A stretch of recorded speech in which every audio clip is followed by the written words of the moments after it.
첫 번째 이야기. 새로 이사한 집 재건축 대상이었는데 이런저런 사정으로 취소되었다고 한다. 그래서인지 오래되고 일조량이 좋지 못하지만 주변에 비해 저렴하여 이사하게 되었다.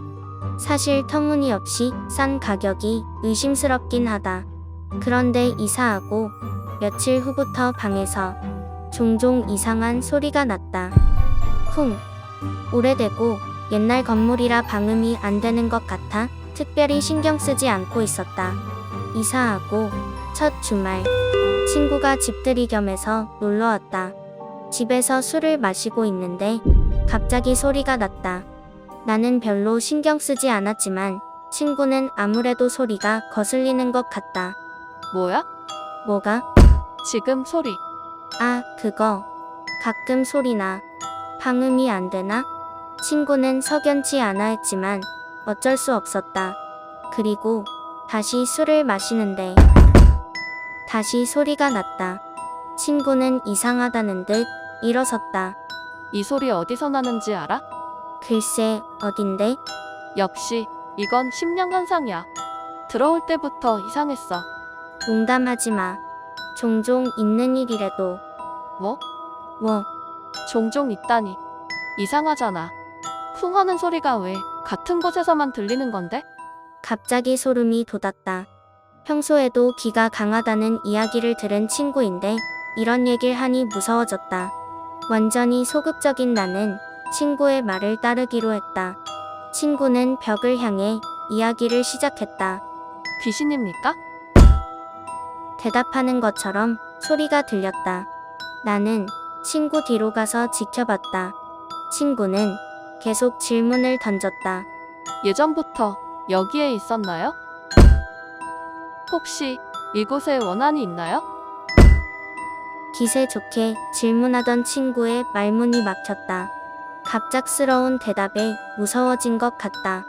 하얗게 질리는 친구를 보며 내가 대신 질문했다.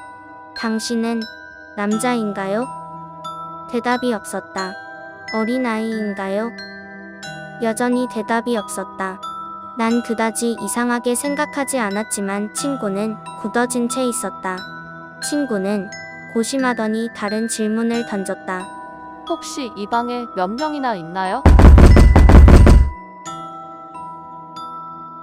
해석. 그 방에는 무수히 많은 귀신들이 붙어 있었다. 두 번째 이야기. 한 여대생이 있었다. 어느 날 그녀는 친구들과 함께 얘기를 나누다가 생일 선물로 큰 곰인형을 받고 싶다고 말했다. 그 말을 옆에서 듣고 있던 남학생은 그녀의 생일에 큰 곰인형을 선물로 주었다. 그녀는 선물을 받아 기뻐하며 집으로 돌아가 자신의 침대 위에 두었다. 며칠 뒤 그녀는 친구와 함께 네이트온을 하고 있었다. 야, 캔모 하나 갈래? 눈꼭 빙소 땡긴다. 오키, 샤프 고장나서 하나 사서 바로 갈게. 먼저 가 있어. 캔모아에 도착하니 친구와 남학생이 함께 있었다. 몽니? 크크, 둘이 뭐야? 아, 뭐래. 얘 혼자 먹고 있길래 같이 있었어. 남학생은 쭈뼛거리다가 포장된 케이스를 그녀에게 건넸다. 케이스 안에는 샤프가 들어있었다. 그날 저녁 그녀는 네이트온을 하면서 밥을 먹다가 키보드에 물을 쏟아 고장냈다.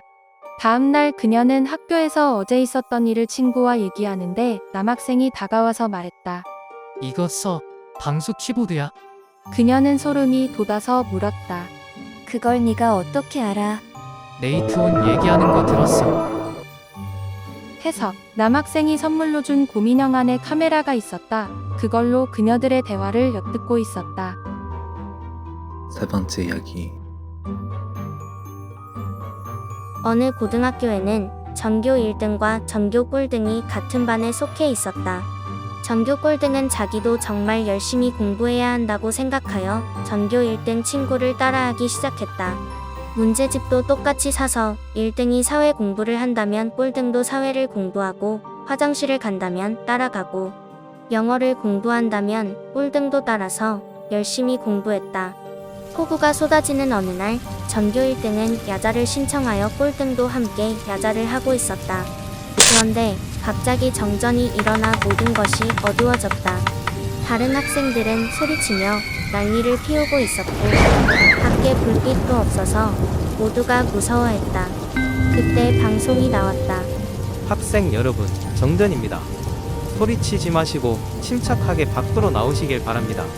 하지만 전교 1등은 침착하게 앉아 있었다. 꼴등도 무서웠지만 1등을 따라서 가만히 있었다. 다른 학생들은 소리를 지르며 운동장으로 뛰쳐나가기 시작했다. 5분 후에 교실에 다시 불이 들어왔지만 학생들은 오지 않았다. 알고 보니 학생들이 모두 실종되어 버린 것이었다. 꼴등은 너무 궁금해서 1등에게 물었다. 왜 방송 나왔을 때 운동장에 안 나갔어? 그랬더니 1등은 담담하게 말했다. 해석, 학교는 정전이라고 했다. 1등은 정전됐는데 방송이 어떻게 나와? 라고 답했다. 네 번째 이야기. 아직 학교에 들어가지 않은 어린 시절의 기억이다. 어머니께서 좋은 곳에 가자. 라고 하고 내 손을 잡아당겨 집 밖에 나왔다. 어딘가 즐거운 곳에 어머니께서 데려가 주신다고 생각하고 기뻐서 함께 걸었다. 조금 걸은 후 어머니께서는 전철이 지나가는 철도 건널목 앞에 멈춰서서 움직이지 않고 계셨다. 전철이 와 있는 것도 아닌데 왜 건널목을 건너지 않는 것인지 이상했지만 나도 아무 말도 없이 입을 다물고 함께 서 있었다. 곧 첫 안기가 내려오고 전철이 왔다. 그때 어머니께서는 매우 강하게 내 손을 잡아왔다. 전철이 통과하고 다시 첫 안기가 올라간데도 모치는 그때까지도 그 자리에 있었다. 몇 번이나 전철이 통과할 때까지 계속 손을 잡고 힘이 들어갔던 그 감촉의 기억이 남아있다. 지금도 사람과 손을 잡는 것이 싫다.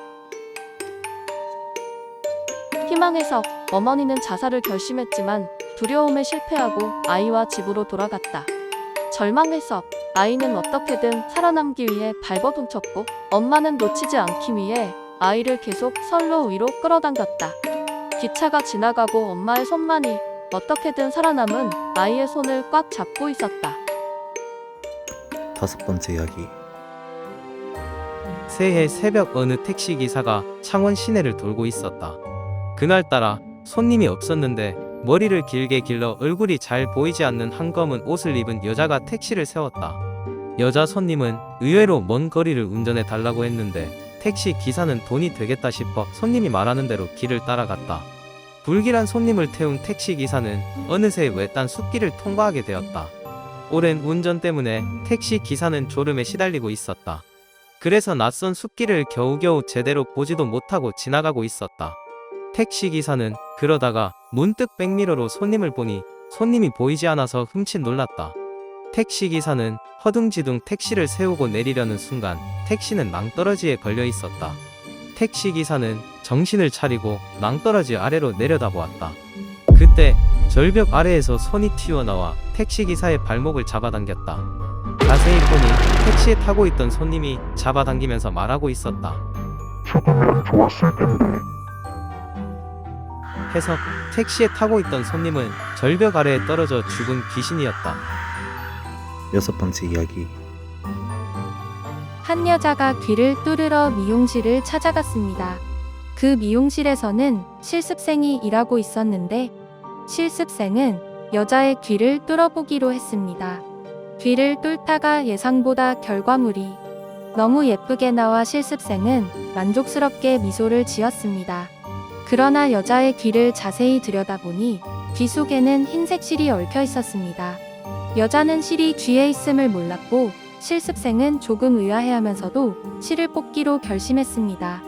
귀에서 실을 뽑자마자 여자는 갑자기 눈을 크게 떴고 손으로 얼굴을 가리며 비명을 지르며 넘어졌습니다. 해석, 알고 보니 그 실은 눈과 연결되어 있는 신경줄이었다고 한다.